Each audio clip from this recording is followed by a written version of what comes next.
बाद मानसून और उसके साथ आई आफत की पूरे देश में दक्षिण पश्चिम मानसून लगातार सक्रिय है और लगातार हो रही बारिश से देश के अलग अलग हिस्सों में ऐसी तस्वीरें आई हैं जो तबाही और मुसीबत की गवाही दे रही हैं। सबसे पहले मध्य प्रदेश के मंडला की तस्वीर देखिए। अचानक हुई तेज बरसात से मंडला में जनजीवन ठहर सा गया। बरसाती नाले घरों में घुस गए। गाँव को जोड़ने वाली सड़कें जलमग्न हैं। मंडला में प्रशासन ने 83 लोगों का रेस्क्यू भी किया है। उन्हें सुरक्षित स्थानों तक पहुंचा दिया गया है। ये मध्य प्रदेश का मंडला इलाका है।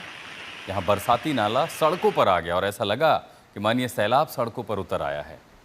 कई लोगों को वहाँ से रेस्क्यू करना पड़ा। 83 लोग लगभग, जो प्रशासन की ओर से जानकारी है उसके मुताबिक लगभग 83 लोगों को वहाँ से रेस्क्यू किया गया। और अब छत्तीसगढ़ के पेंड्रा की तस्वीरें दिखाते हैं। भारी बारिश की वजह से पेंड्रा में बरसाती नाले नदियां उफान पर हैं। कई गांवों का मुख्य इलाकों से संपर्क टूट गया है। गाड़ियां बह गई, कई खेत भी जलमग्न हैं। पेंड्रा के अलावा छत्तीसगढ़ के कई और इलाकों का भी यही हाल है। सुकमा में सबरी नदी उफान पर है। तो ये पेंड्रा का इलाका है। भारी बारिश के चलते पूरा पुल के ऊपर से पानी चल रहा है भाई। 2 दिनों से मूसलाधार बारिश हो रही है। इस वक्त हम सबरी नदी के तट पर, ये झापरा को जोड़ने वाला पुल है।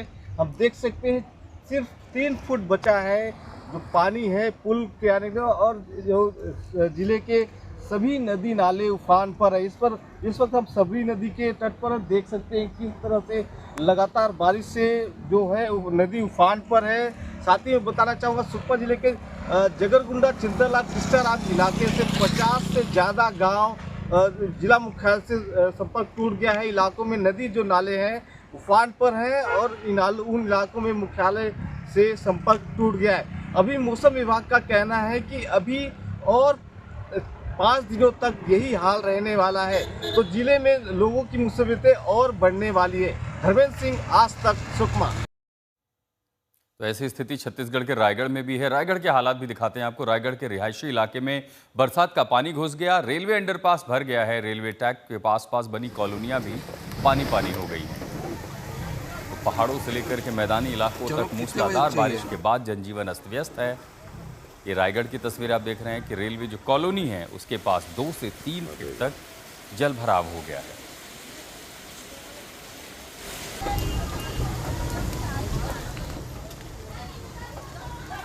कल ही मौसम विभाग ने चेतावनी दी थी कि रायगढ़ जिले सहित आसपास के छत्तीसगढ़ के कई जिलों में भारी बारिश होगी। उसका नतीजा साफ दिख रहा है।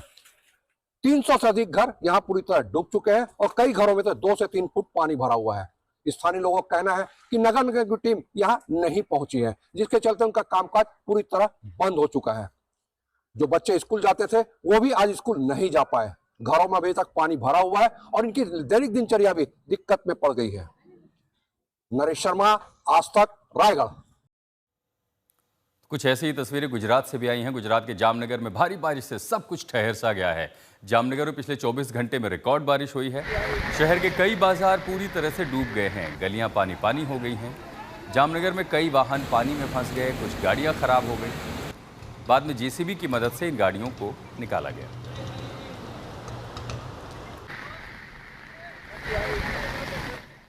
सबसे ज्यादा असर पहाड़ों पर हुआ है, इसलिए बात करेंगे उत्तराखंड की, जहां मूसलाधार बारिश लगातार हो रही है। उत्तरकाशी में भारी बारिश की वजह से सियालचट्टी में झीलों में उफान आ गया।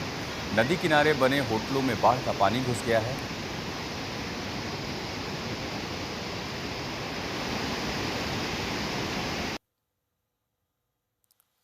कुदरत का कहर सबसे ज्यादा इस बार हिमाचल प्रदेश में बरपा है। मौसम की मार से हिमाचल प्रदेश और उत्तराखंड कराह रहा है। 20 जून से अब तक हिमाचल प्रदेश में बादल फटने की 20 से ज्यादा घटनाएं हुई हैं।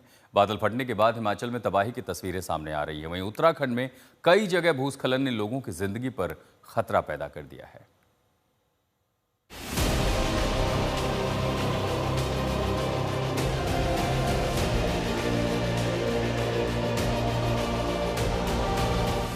बारिश के मौसम में जिस अलकनंदा को देखकर मन मयूर हो जाता था, उसी अलकनंदा को नजदीक से देखिए तो खौफ से भर जाना होता है। अलकनंदा की लहरों का शोर दहशत को बढ़ाने लगता है। अलकनंदा की धारा अपने किनारे बनी इमारतें, मकानों, बरामदों सबको निगलती नजर आती है।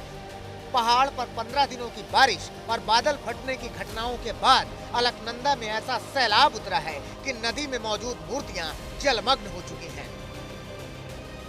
नदी की जलधारा में करीब 20 मीटर दूर भगवान शिव की विशाल प्रतिमा जो रुद्रप्रयाग में अलकनंदा के अंदर की पहचान है, वो इस सैलाब के साए में है।